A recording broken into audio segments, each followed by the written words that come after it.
So, James Comey was one of the people charged by Donald Trump. Remember, he sent out that message to Pam Bondi to go after certain people. James Comey, Letitia James, several other people that he claimed were all criminals.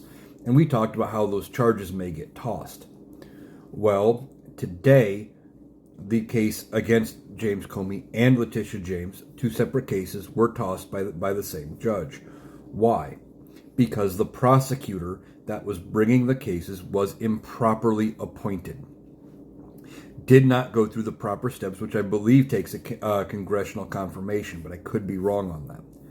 But didn't follow the proper procedures. But Donald Trump just rushed it through and appointed his personal attorney, this Lindsay Halligan, who typically is an insurance lawyer and who's never tried a case, but put her in this position.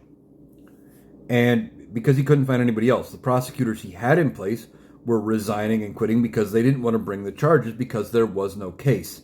They knew they'd get tossed for lack of credibility, insufficient evidence, or selective prosecution, malicious prosecution, whatever you want to call it. So they didn't want to do it. So he brings in somebody to make these charges happen. And in the case of James Comey, they had days to go until the statute of limitations ran out on these made-up charges about whether or not he potentially lied to Congress. It was very sketchy. It was a very shaky case at best. The type that most prosecutors would not bring. Like I said, they were ready to resign. Some did resign.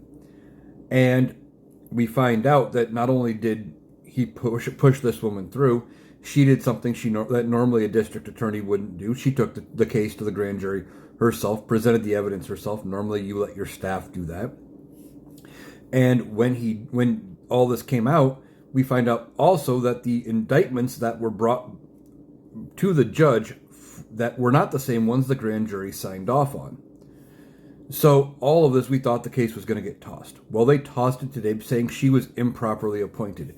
Now, it was tossed with prejudice, which means the charges could be brought back against Letitia James and James Comey. One problem with James Comey, statute of limitations is up. So they can't really do anything to him. I don't care if he gets off on this charge and doesn't get prosecuted. I don't care if he got prosecuted, if there was enough to convict him. Don't entirely care about James Comey. The point is, Donald Trump screwed up, did things the wrong way, and the courts are saying you can't do that. Now, could Letitia James still be facing this? Sure. But it's made up charges where they're looking at potentially her filling out this mortgage application where she checked one box that says it was going to be a primary residence where 7 boxes said no. It's a stretch, and the case was tossed.